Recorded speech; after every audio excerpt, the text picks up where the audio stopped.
So, when's the last time you looked at a ship? Not in a while, huh? Well, picture a cruise ship or a container ship in the harbor. Did you happen to notice that the bottom of the hull is always painted red? It's not like you can see that snazzy paint job under the waterline, so what gives? Well, the thing is, in early times, ships were mostly made of wood. That's why sailors had to cover their hulls, the part that's sitting in the water, with copper paint to protect the vessel from wood-eating worms, barnacles, and seaweed. It was the copper that added a red tint to the paint.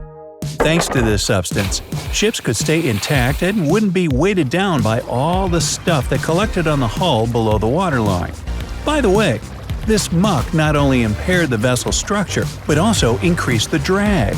That means ships wouldn't move as fast as they could, or they might use more fuel while getting through the water. Nowadays, you can add special ship-protecting ingredients to any kind or color of paint. But the hulls are still painted red to honor and maintain the old nautical tradition. It's a hull of a thing. You also might have noticed numbers painted vertically on the side of the hull, usually toward the bow. The red background helps those stand out more, and that's important since these numbers help you understand how much load a ship is carrying. The more weight there is on board, the lower in the water the vessel will sit. It doesn't matter how well you protect the hull of your ship with special paint, it'll never help you completely avoid the harmful growth of barnacles and whatnot. Yeah, bummer. And don't assume you can just scrape all that gunk off once you dock. Most ports don't allow ship owners to do that. You see, ships that arrive from faraway waters can bring along non-native species of seaweed and other sea life, which can severely harm the local ecosystem.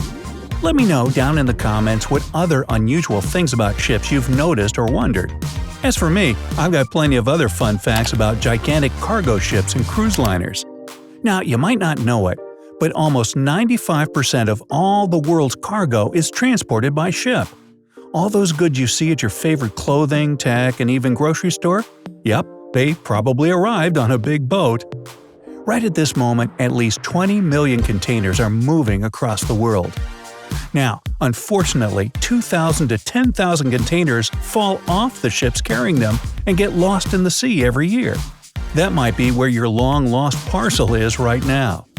Within 1 year, the average container ship travels the same distance as going 3/4 of the way to the moon and back. The largest cargo ship can carry 18,000 containers, with a whopping 745 million bananas inside. Well, that has a lot of appeal. A regular cargo container is so big it can transport more than 8,000 shoeboxes. Maersk has been the biggest container ship operator in the world since 1996.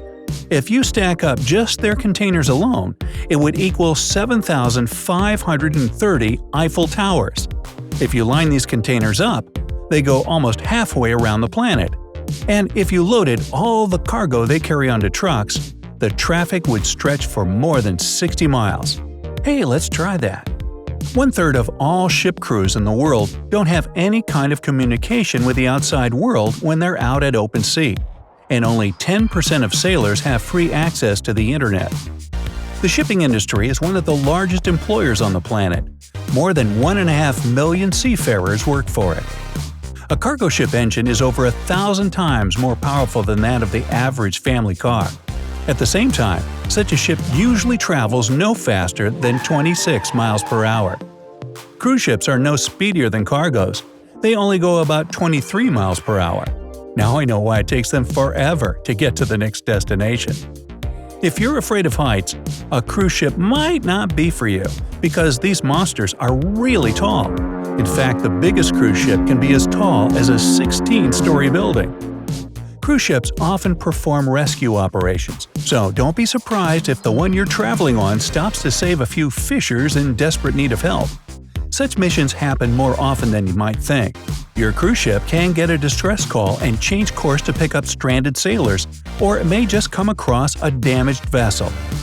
After what happened to the Titanic, all ships were required to carry enough safety equipment for every passenger. But one time, this rule caused one to sink.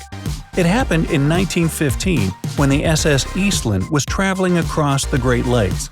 The vessel was equipped with extra rafts, life jackets, and lifeboats for all the passengers. But the weight of all this stuff made the ship capsize and sink. Oh, the irony. Cruise ship cabins are built separately from the ship, because otherwise there wouldn't be enough space for their construction. Once they're finished, they're moved to the shipyard and added to the vessel. In most cases, the cabins and the ship itself are even constructed by different companies. Some operators offer their clients cruises that span for months.